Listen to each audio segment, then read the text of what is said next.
Olá a todos, estamos então no nosso dia 29 de Uma Vida com Propósito. O tema hoje é Aceitando Sua Missão e nós vamos entrar agora no quarto propósito, que é sobre servir a Deus, servir ao próximo. E esse propósito a gente tem que lembrar, primeiro, você foi feito para adorar a Deus, para ter um relacionamento com Ele. Você foi feito para amar o próximo e viver em relacionamento com o próximo como igreja, certo?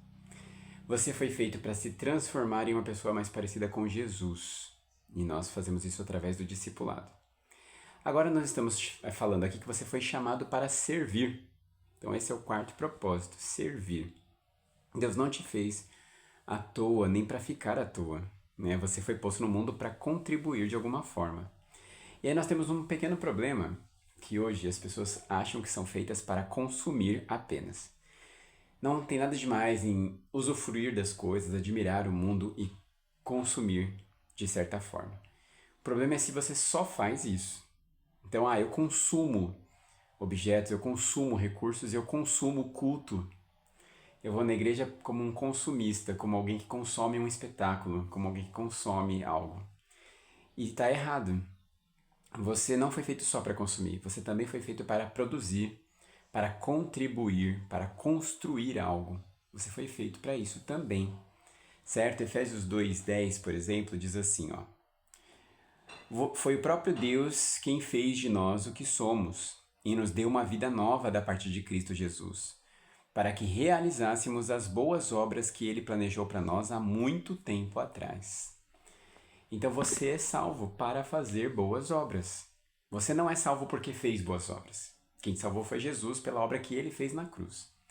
Mas uma vez que você entregou sua vida para ele, agora você foi salvo para fazer boas obras. Você existe para fazer um bom serviço a Deus e aos que estão à sua volta. Então, isso tem que ficar muito claro. Então, você foi salvo para servir a Deus. E salvos para servir e não por servir. Uma vez que isso ficou claro, a gente vai entender que todos são ministros de Deus. Todos são ministros de Deus. Porque quando a gente fala em chamado, a gente acaba pensando assim, quem tem chamado é o pastor, é o missionário, é o evangelista, é o padre, é a freira. Essas pessoas têm um chamado. Não. Se você entregou sua vida para Jesus, você é chamado para servir de alguma forma. E você tem que descobrir isso. Porque todo cristão tem um chamado para servir. Não existe uma pessoa que entrega a vida para Jesus e não tem nada para fazer no reino dele. Não existe isso. Ele não chama ninguém para ficar assistindo o culto. Né? Não existe isso. Então estamos nesse mundo para agir como salvos, para a glória de Deus. Então você deve a Deus esse testemunho, você deve a Deus essa vida exemplar. Você deve a Deus um serviço para o reino dele neste mundo enquanto você está aqui. Agora, o que a gente tem que perceber nisso? Ok, eu fui salvo, Deus tem um propósito para minha vida e eu tenho que descobrir. Tudo certo. Agora, isso não é opcional. Então é uma ordem. Isso tem que ficar claro aqui. Isso é uma ordem. Agora, ao mesmo tempo que é uma ordem, é uma evidência de que eu sou salvo. De que eu tenho uma nova vida em Jesus. Puxa, eu fui salvo da ilusão desse mundo, do pecado, dos aspectos que destroem desse mundo. E agora eu fui salvo para construir, para ajustar, para ajudar outras pessoas a se aproximarem de Deus também, para servir a Deus também, por amor. Então tem que ter um propósito, né? Eu tenho que ir além do simplesmente, ok, estou liberto do inferno. Não é para isso. Você vai lutar contra o reino das trevas de muitas formas diferentes. Né? É por isso que a gente chama de contracultural um cristianismo verdadeiro. Né? Você ajusta muitas coisas que estão deformadas na nossa cultura e à nossa volta.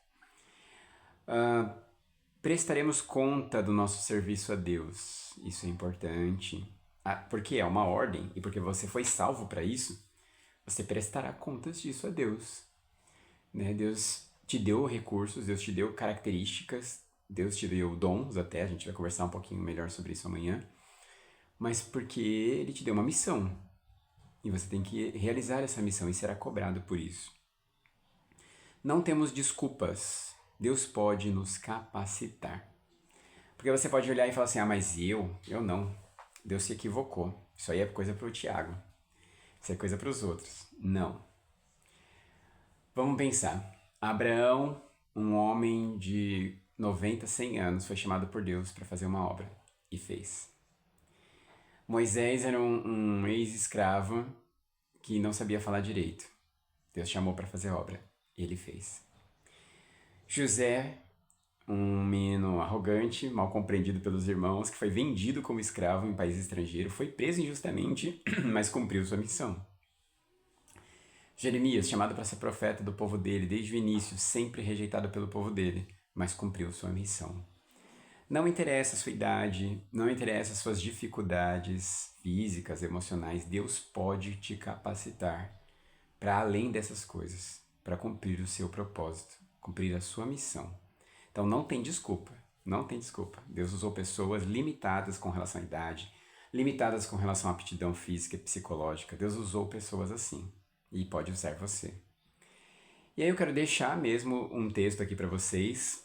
A gente leu Efésios 2:10, mas eu também quero deixar aqui o texto de 2 Timóteo, capítulo 1, versículo 9, que diz assim: Foi Ele quem nos salvou e nos escolheu para o seu santo trabalho, não porque merecêssemos, mas porque esse era o seu plano muito antes do princípio do mundo, mostrar o seu amor e a sua graça para conosco por meio de Cristo Jesus.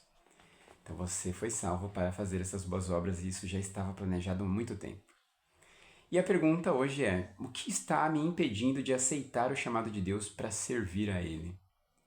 O que está te impedindo de servir a Deus com gratidão por tudo que Ele já fez por você? Pensa nisso e vamos retirar esse obstáculo, porque Deus merece todo o nosso serviço com muito amor, muita gratidão. Até amanhã.